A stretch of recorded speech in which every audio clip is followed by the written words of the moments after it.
London, 1857. Cold rain fell hard on the stone streets of Mayfair as Elalina Bennett walked with tired steps and a thin shawl pulled tight around her small frame. Each drop of rain felt like a reminder of how low her life had fallen. She was only 23, yet sorrow and loss already sat heavy on her heart. Her father had been a country doctor who taught her how to care for the sick and weak, but after his death she came to London with hope that was quickly crushed. She had lost her last position when she refused the unwanted touch of her employer. Now she had no work, no safety, and only a few coins left. By the next morning she would be forced from her room if she could not pay her rent. As she passed the bright homes of rich families, large carriages splashed dirty water on her skirt. The people inside did not even look at her. To them she was only part of the street, something easy to ignore. Her stomach ached from hunger and fear as she counted her coins again. They were not enough. She stopped when she heard shouting near a grand house with tall doors and glowing windows. 2 footmen were carrying a man down the steps. He was pale and shaking, his face tight with pain. An old butler cried out for a doctor. The doctor was away, and no one knew what to do. Before Elalina could stop herself, she stepped forward. She told them that her father had been a doctor and that she had helped him for years. The butler looked at her with doubt and anger. A woman could not be trusted, he said. But the sick man lifted his head and looked straight at her. His gray eyes were sharp even through his pain. He said he did not want to wait anymore. He ordered them to let her try.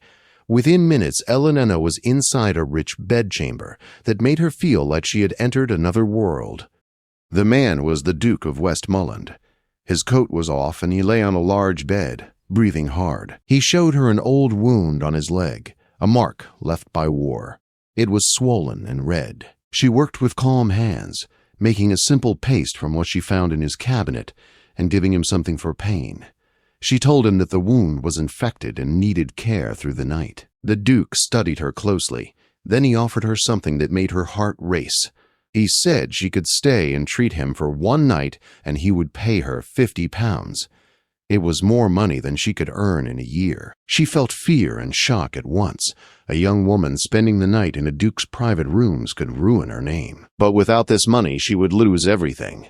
She agreed, but only on the promise that she would act only as his healer. He accepted her words and the butler was sent away. As night fell, Elalina waited in a small room beside his chamber. Food was brought to her, but she could hardly eat. Her thoughts were filled with worry about what others might think if they knew where she was. After some time, the Duke called her. His pain had returned. She went to him and treated his leg again. He watched her with quiet interest and spoke of his mother, who had once cared for his wounds when he was a boy. She had died young, and his voice held sadness when he spoke of her. He asked her to call him Alexander when they were alone. She refused, saying it was not proper. Still, there was something gentle and lonely in his face that made her feel close to him in a way she did not expect. As the hours passed, his fever grew worse. She stayed by his side, cooling his brow and holding his hand when the pain became too strong. He told her about the war and how he had nearly died. He said sometimes he felt as if part of him never came back from that place. By dawn, his fever broke. He slept in peace while she watched over him. When he woke, his eyes were clear and his voice was strong again. He thanked her and gave her the promised money. The heavy pouch in her hand felt strange, as if it carried more than just coins. He asked her to return the next day to check his leg. She agreed, though she knew it was risky. When she left the house at dawn, a footman looked at her with quiet judgment. On the street she met Lady Holloway, the woman who had dismissed her before.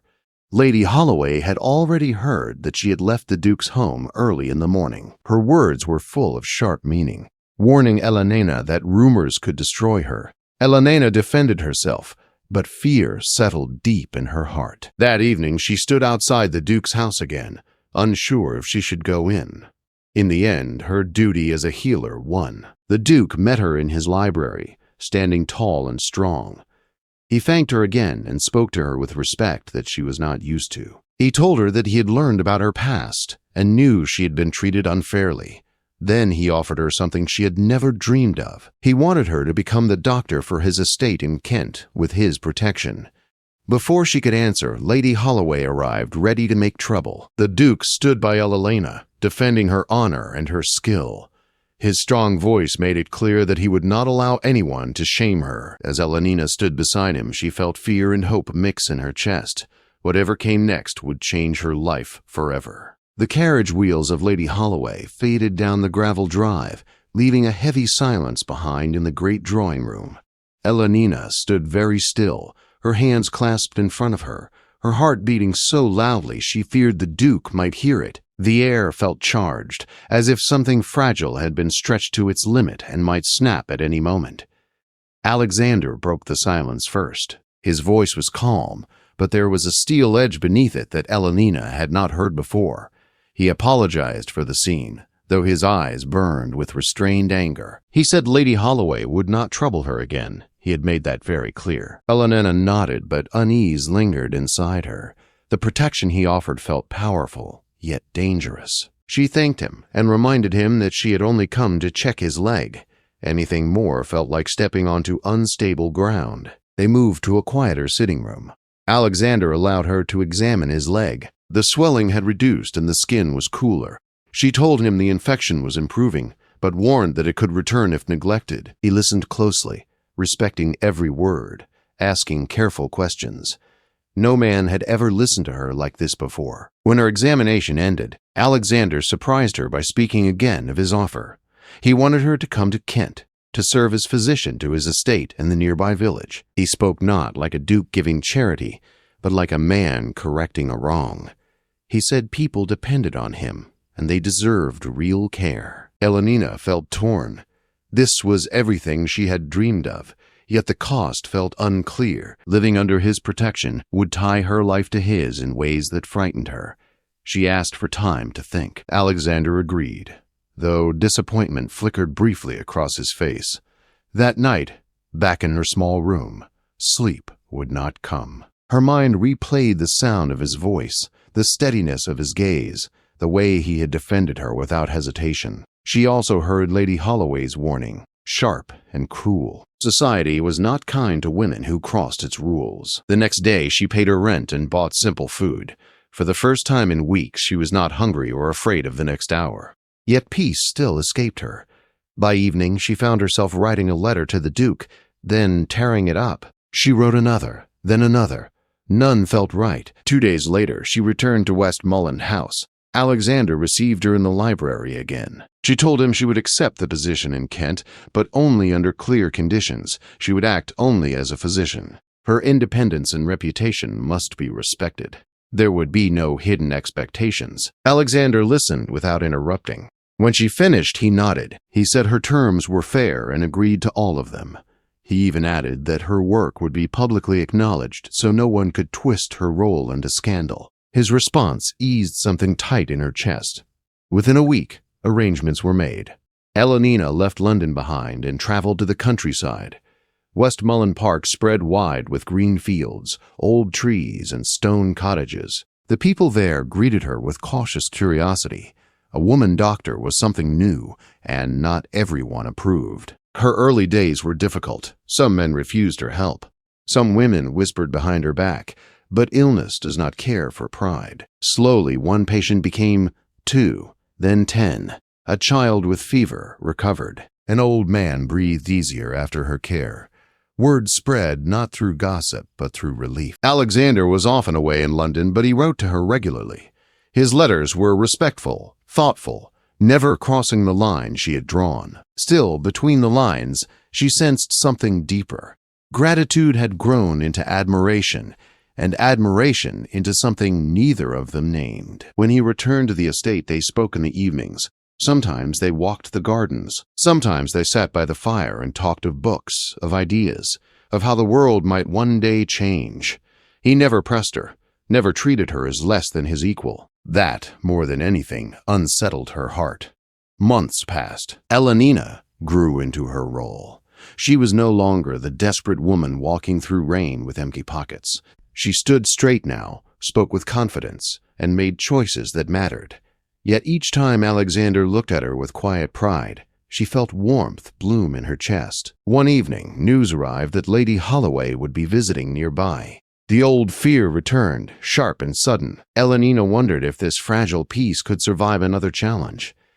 As she stood at her window, watching the sun sink over the fields, she knew the next chapter of her life was approaching, and it would demand more courage than ever before. The morning Lady Holloway arrived at the nearby estate dawned bright and calm, as if the countryside itself refused to acknowledge the tension building inside Elenina. She stood in her small surgery, carefully arranging her instruments, though her hands trembled slightly. Months of hard work had earned her trust among the villagers, yet the shadow of society's judgment still lingered, ready to fall at any moment. Alexander found her there just after breakfast. He had returned from London late the night before, his presence steady and reassuring. He told her plainly that Lady Holloway had requested an invitation to Westmoreland Park. She claimed she wished to see for herself the great progress being made on the estate. They both understood the real reason. She wanted proof, something she could twist into scandal. Elenina straightened her shoulders. She said she would not hide. She had done nothing wrong. Alexander studied her with quiet admiration and promised that whatever happened, he would stand beside her as he had before. Lady Holloway arrived that afternoon in a fine carriage, her smile sharp and practiced. She was greeted with proper courtesy, though her eyes immediately sought Elenina. During tea, she asked polite questions that carried hidden barbs. How unusual it was, she said, for a woman to serve as a doctor. How fortunate Elenina must be to receive such generous patronage. Elenina answered calmly, speaking of her training and the needs of the people she served. She spoke of fevers broken, injuries healed, lives improved. The room grew quiet as she spoke, with confidence earned through months of work. Lady Holloway's smile tightened. When Lady Holloway suggested touring the village, Alexander agreed at once. He led the way, with Elenina at his side. As they walked, villagers greeted Elenina warmly. A mother thanked her for saving her child. An elderly man bowed his head in gratitude. Each word stripped power from Lady Holloway's cruel assumptions. By the time they returned to the house, Lady Holloway's tone had changed. She could no longer deny what stood before her. Yet she made one final attempt. She warned Elenina that society would never fully accept her, that her closeness to the Duke would always be questioned. Alexander responded before Elenina could speak. He said society had questioned him since the war, and that he had learned its approval was fragile and often hollow. He said he valued action over opinion, integrity over tradition. His words were firm and final. Lady Holloway left that evening with forced politeness and no victory. When her carriage disappeared down the drive, Elenina felt a weight lift from her chest. Still, something remained unresolved between her and Alexander. As weeks passed, spring deepened into full bloom. Elenina's work continued, steady and fulfilling. Yet her thoughts often drifted to Alexander. Their conversations grew more personal, their silences more meaningful. There were moments when they stood too close, when her heart beat too fast, when she felt the pull of something stronger than caution. One evening, after a long day, Alexander asked her to walk with him through the rose garden. The air was warm, filled with scent and soft light. They spoke of small things at first, then fell quiet. At last he stopped and turned to face her. He told her that the night she came to his chambers, wounded and desperate, he had seen courage in her that he rarely saw in anyone. He said her care had healed more than his leg. It had reminded him that he was more than a title or a burden of duty. Elenina listened, her heart racing. She told him how his trust had changed her life, how his respect had allowed her to become who she truly was. She admitted that leaving London, accepting his offer, had been the bravest and most frightening choice she had ever made. Alexander reached for her hand, slow and careful, giving her time to pull away. She did not. He asked if she believed that two people could build something honest even when the world disapproved. She answered that she believed courage was useless if it did not lead to truth. That was when he asked her to marry him, not as a rescue or reward, but as a partnership. He promised she would continue her work with his full support. He promised to walk beside her, not ahead of her. Tears filled Elenina's eyes as she looked at the man who had once been a stranger in pain. She thought of the hungry nights, the rain, the fear of being unseen. She thought of the lives she had touched, the purpose she had found. She realized that love, like healing, often began in vulnerability. She said yes. Their engagement was announced quietly at first. Whispers followed, as expected. Some praised their courage. Others shook their heads in disapproval. But life at Westmoreland Park went on. Patients still came. Crops still grew. Children still laughed in the lanes. On their wedding day, the village gathered in simple joy. There was no grand display, only sincerity. Elenina walked beside Alexander, not as a woman lifted above her station, but as one who had claimed her place through skill, compassion, and resolve. As they stood together, she understood that the fortune he once offered for a single night had never been the true bargain. What he had found instead was a partner who healed him as deeply as he healed her, and what she had found was a life shaped not by fear, but by purpose and love.